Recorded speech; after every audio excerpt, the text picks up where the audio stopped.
संथाल परगना की तीनों सीटों पर कांटे की टक्कर दिखाई दे रही है। दुमका, कोटा और राजमहल संसदीय क्षेत्र के मतदाताओं ने 52 प्रत्याशियों की किस्मत का ताला ईवीएम में बंद कर दिया है। महिलाओं ने बड़ी संख्या में मतदान किया है, तो वही बीजेपी प्रत्याशियों को राहत मिली। वही मुस्लिम और आदिवासी मतदाता झामुमो का उत्साह बढ़ाते नजर आए।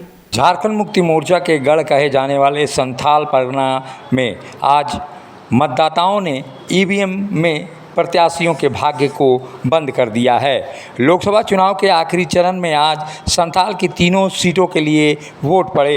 गोड्डा, राजमहल और दुमका में कुल 52 प्रत्याशियों के किस्मत का ताला मतदाताओं ने बंद कर दिया। पिछले चुनाव में गोड्डा और दुमका सीट पर भाजपा और राजमहल पर झामुमो को जीत मिली थी। दुमका और राजमहल में भाजपा का मुकाबला झामुमो से है। वहीं गोड्डा में भाजपा और कांग्रेस के उम्मीदवार आमने सामने हैं। गोड्डा में सांसद निशिकांत दुबे का मुकाबला कांग्रेस के प्रत्याशी प्रदीप यादव के आमने सामने है। विधानसभा वार अगर देखा जाए तो दुमका की 6 विधानसभा सीटों पर 5 पर इंडिया गठबंधन, राजमहल की 6 विधानसभा सीटों में से 1 पर भाजपा और 5 पर इंडिया गठबंधन और गोड्डा विधानसभा क्षेत्र के 6 विधानसभा में 4 पर इंडिया गठबंधन और 2 पर भाजपा का कब्जा है। कांटे की टक्कर इन तीनों सीटों पर दिखाई दे रही है। अगर सिलसिलेवार ढंग से अगर हम नज़र डालें तो दुमका में सबसे पहले झामुमो का मजबूत किला और उपराजधानी दुमका को माना जाता है। शिबू सोरेन के इस गढ़ में मुकाबला बड़ा ही दिलचस्प दिखाई दे रहा है। भाजपा की ओर से शिबू सोरेन की बड़ी बहू सीता सोरेन और झामुमो की ओर से विधायक नलिन सोरेन मैदान में हैं। इस महासमर में शिबू सोरेन भले ही प्रत्यक्ष रूप से सामने नहीं हो, लेकिन झामुमो और भाजपा प्रत्याशी दोनों का यह दावा है कि दोनों को गुरु जी का आशीर्वाद प्राप्त है। भाजपा इस बात से अधिक उत्साहित है कि सोरेन परिवार की बड़ी बहू सीता सोरेन उनके टिकट पर चुनाव लड़ रही है। भाजपा प्रत्याशी सीता सोरेन और झामुमो के प्रत्याशी नलिन सोरेन दोनों विधायक हैं। पहली बार लोकसभा का चुनाव लड़ रहे दोनों प्रत्याशियों से काफ़ी उम्मीदें हैं। शिबू सोरेन के पुत्र बसंत सोरेन झामुमो के प्रत्याशी के चुनाव प्रचार में जान झोंक दी है, तो वहीं बीजेपी की ओर से कई नेताओं ने यहां दौरा किया है। वहीं सीता सोरेन के साथ उनकी बेटियां भी प्रचार कर रही हैं। सीता सोरेन ने पूरे प्रचार अभियान में मतदाताओं को यह बताया है कि सोरेन परिवार की बड़ी बहू होने के कारण गुरु जी का आशीर्वाद उनको प्राप्त है। लेकिन पति दुर्गा सोरेन के मृत्यु के बाद जिस तरह से झारखंड मुक्ति मोर्चा और पार्टी के साथ परिवार में दरकिनार उनको किया गया, उसका इंसाफ दुमका की जनता इस बार दिला सकती है।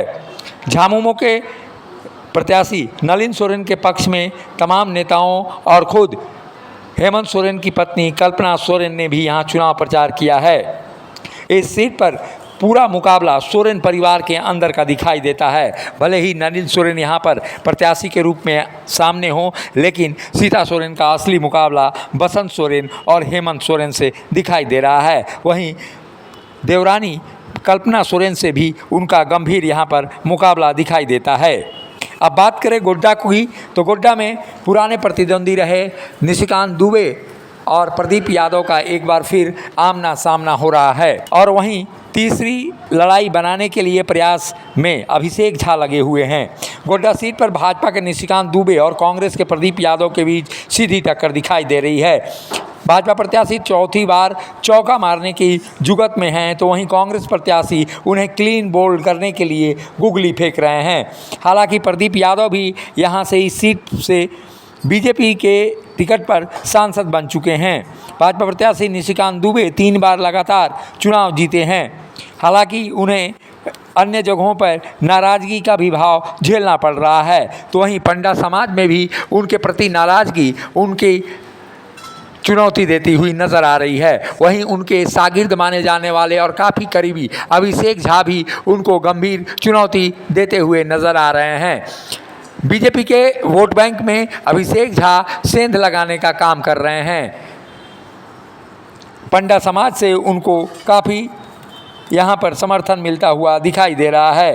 वहीं अगर बात करें निशिकांत दुबे की, तो निशिकांत दुबे के साथ पार्टी नेताओं की भी रंजिश काफ़ी पुरानी है। जहां तक राज पलिवाल की बात है, राज पलिवाल भी उनसे गंभीर चुनौती देते नज़र आते थे, लेकिन उनको दुमका लोकसभा का प्रभारी बनाकर एक तरह से अलग किया गया। वहीं अब बात करें प्रदीप यादव की, तो प्रदीप यादव के साथ कांग्रेस के विधायक दीपिका सिंह पांडे का अगर साथ मिला तो निश्चित रूप से यादव और मुस्लिम मतदाताओं का यहाँ गठजोड़ निश्चित रूप से बीजेपी पर भारी पड़ सकता है। और बीजेपी इस गंभीर चुनौती का सामना करने के लिए सूड़ी, तेली और बनिया जाति से लोगों का समर्थन प्राप्त कर रही है। ऐसे में मुकाबला बेहद ही दिलचस्प यहाँ पर दिखाई दे रहा है।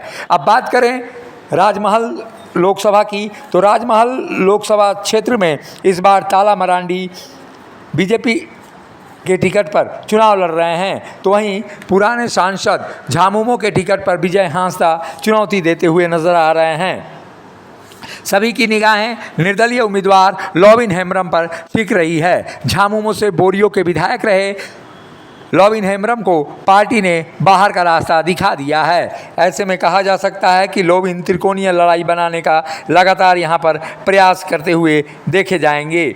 हालांकि हेमंत सोरेन बरहेट विधानसभा क्षेत्र से